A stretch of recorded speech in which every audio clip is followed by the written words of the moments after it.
अकल होती है आदमी उतना ही काम करता है। छोटे भाई का पजामा बड़े भाई का कुर्ता आज तक अपने साइज का बनवा नहीं पाए। उनका दावा है कि हमारे पूर्वजों ने कुतुब मीनार बनाई है, ताजमहल बनाया है। पिछले 700 सालों से अपने साइज का पजामा नहीं बना पाए, वो कुतुब मीनार और ताजमहल बना रहे हैं। किससे लड़ रहे हैं आप? उन्होंने कहा सर्वे होने दीजिए। सर्वे हुआ, इसलिए ये इस दौर में आपके भाग में क्या छुपा है ये आपको नहीं पता। उसकी पहली सीढ़ी है, चाहे आरएसएन को सुना, चाहे जीडी को सुना, चाहे मुझे सुना, चाहे यूट्यूब पे सुना, वो सुनना ही आपके जीवन की पहली सीढ़ी है। और दूसरी सीढ़ी है कि आप इस हॉल में बैठे हैं और मुझे मालूम है मेरे जाने के बाद इस हॉल से हजारों ऐसे सनातनी निकलेंगे जो इस राष्ट्र को बचाने के लिए अपनी भूमिका निभाएंगे। मैं सिर्फ आपकी उस मंद पड़ी खोई जो आपको एहसास नहीं है कि मेरे अंदर शक्ति क्या है, आप कितना बड़ा एटम बम है ये आपको पता नहीं है, उसी को बोध कराने की कोशिश कर रहा हूं। सब कुछ हुआ, वहां सतिया के ऊपर कैलेंडर टांग के छिपाया था, इतने महान लोग, लेकिन सब थे, कोई 20 से 25 लोग थे उस सर्वे में। लेकिन जिसके भाग में जो लिखा है वो दुनिया की कोई ताकत छीन नहीं सकती। इसका मुझे यकीन है, किसी से छीन करके, किसी से लड़के, किसी की मूर्ख बना करके अगर कुछ ले भी लोगे तो जैसे ली है वैसे ही चली जाए। विष्णु शंकर जैन एकमात्र ऐसा वकील और उन 24 लोगों के अंदर एकमात्र ऐसा आदमी था जिसका नाम ही अपने आप में विचित्र था। विष्णु भी था और शंकर भी। उसने सबसे पहले जैसे ही उसने देखा कि एक छोटा सा जगह है, वहां पानी भरा हुआ है, विष्णु की जैसे ही निगाह उसके ऊपर गई, विष्णु के मुंह से यकायक निकला शंकर मिल गए। और फिर डीएम साहब से कहा इसका पानी कम करिए, तो वो मालूम है छोटे भाई का पजामा और बड़े भाई का कुर्ता वाले क्या कह रहे थे? देखिए इसमें मछलियां हैं, वो मर जाएंगी, उन्हें मछलियों की चिंता है, सड़क पे जिंदा इंसान को मार रहे हैं उसकी चिंता नहीं है। तो डीएम साहब ने कहा नहीं, हम इनके लिए अलग से ऑक्सीजन का इंतजाम कर देंगे, लेकिन पानी तो कम होगा। पानी कम हुआ तो विष्णु को 450 साल पुराना नंदी के सामने 83.5 फीट की दूरी पर जो नंदी था उसके सामने जो असली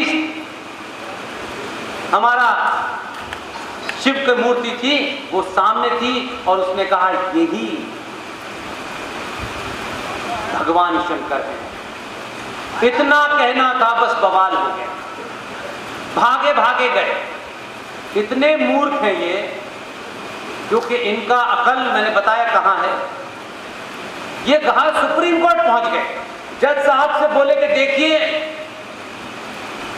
आप इसका आदेश नहीं दे सकते, लेकिन उसी 27 लोगों में प्रशासन का एक महान आदमी था, आप कहें उस चौराहे पे पैर छू लेता हूं मैं उसके। कोई काम लेके नहीं जाता। मैंने कहा मैं पैर इसलिए छूने आया हूं, आप डीएम हैं इसलिए नहीं, आप एसएसपी हैं इसलिए नहीं, आपके अंदर का, इस वर्दी के अंदर का सनातनी सही वक्त पर उस वर्दी की मर्यादा रखते हुए जग गया। उन्होंने ही कहा चुपचाप से जग दी जाओ और इसे सील करा दो, नहीं तो कल ये मंदिर में जो तुमको भगवान शंकर नजर आ रहे हैं ये नजर नहीं आएगा, ये सबको पता है। जज साहब ने 10 मिनट में ये ऑर्डर किया कि कल से जहां भगवान शंकर मौजूद हैं, शिव जी मौजूद है, उसे तत्काल प्रभाव से सील कर दिया जाए। सील हो गया। डिस्ट्रिक्ट कोर्ट से भाग के आप सुप्रीम कोर्ट चले गए और पढ़ते कम है। ऑर्डर जो जज ने दिया था वो कुछ और था, पढ़ कुछ और लिया और समझ कुछ और लिया। सुप्रीम कोर्ट में पहुंच के बोले देखिए हमें वहां नमाज पढ़ने से रोका जा रहा है, हमें वहां वजू करने से रोका जा रहा है। सुप्रीम कोर्ट में भी एक जज साहब, उनके बारे में बोलूंगा नहीं, उनके पिता ने जघन्य अपराध किया है, वो अलग इशू है, लेकिन समय का महत्व देखिए। इसलिए मैंने कहा ना कि एनर्जी फ्लो हो रही है। उन जज के बेटे ने सुनवाई की और उन्होंने कहा अच्छा आप नमाज पढ़ने का अधिकार मांगते हैं, मिलना चाहिए आपको, आप वजू का अधिकार मांगते हैं, वो भी मिलना चाहिए। लेकिन उन्होंने मालूम है अपने जजमेंट में क्या लिखा है कि जहां बाबा विश्वनाथ हैं वो तो सील ही रहेगा, बाकी आप जो भी काम करना चाहें कर लीजिए।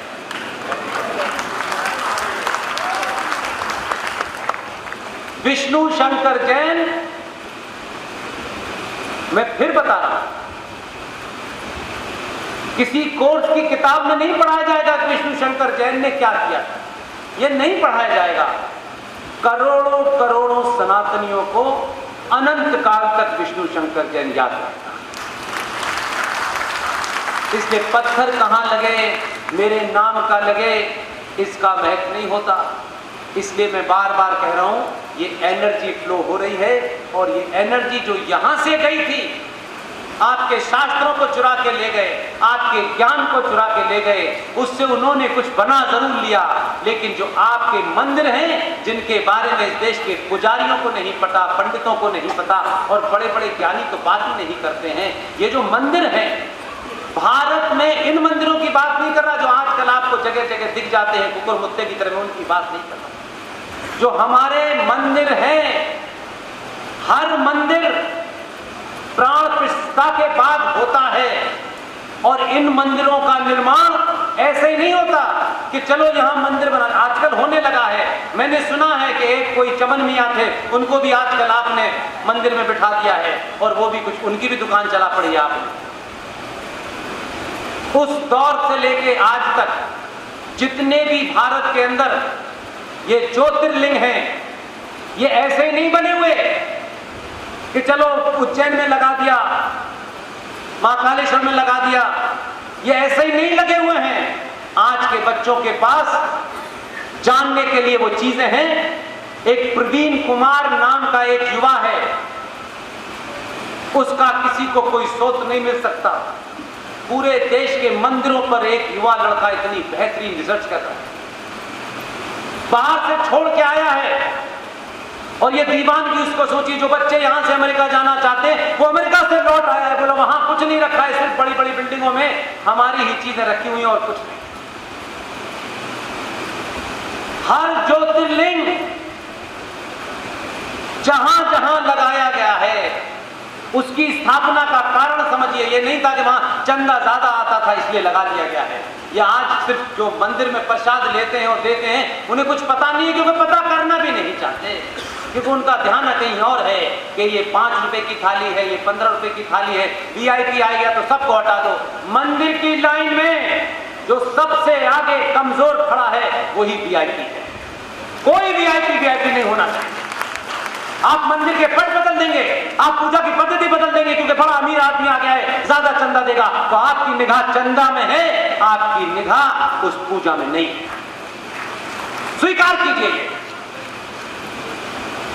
ये जितनी भी रेडियो एक्टिव की जो पूरी लाइन है जो भारत से निकलती है, उस रेडियो एक्टिव की जो लकीर है, उस लकीरों के ऊपर ये 12 ज्योतिर्लिंग उसी के हिसाब से बने हुए हैं कि रेडियो एक्टिव के अंदर जो हीट निकलती है, जो वेव्स निकलती हैं, उनको वहां कंट्रोल किया जाता है, और उन वेव से समय समय पर आपके शरीर के ऊपर पॉजिटिव असर होता है। उसका किस वक्त कौन सा असर होगा, सूरज ढलने से पहले क्या होगा, सूरज डूबने के बाद क्या होगा, ये पुजारी को पता होता था। आज के जैसे पुजारी नहीं है, इसलिए वहां लगाया गया। इसलिए शिवलिंग के ऊपर लगातार पानी और दूध चढ़ाया जाता है ताकि उसकी हीट कम हो।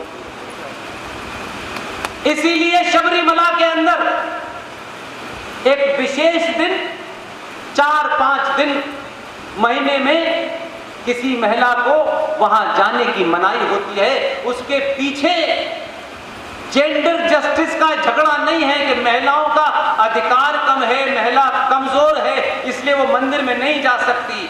महिलाओं को महीने के कुछ 3-4 दिन तक उस परिस्थिति में उस वक्त वहां इसलिए जाने नहीं देते कि जो उनके शरीर में कुछ बदलाव होता है, उस बदलाव के कारण उनके अंदर एक निराशा का भाव आता है, एक आसक्ति का भाव आता है, एक डिप्रेशन का भाव आता है। उस डिप्रेशन को निकलने वाली रेत उस पर्टिकुलर 4-5 दिनों में ज्यादा बढ़ा देती है, जिसके कारण वो सुसाइड भी कर सकती है। इसलिए उसको मना किया है कि साइंटिफिकली उस दिन वहां नहीं जाना चाहिए। लेकिन इस देश के पाखंडी लोगों ने और काले कोट वाले पहनने वालों ने कहा मंदिर में जेंडर जस्टिस नहीं है। मंदिर के जेंडर जस्टिस की चिंता है, जरा मस्जिद में भी जेंडर जस्टिस करो, तुम्हारे साथ इनजस्टिस हो जाएगा।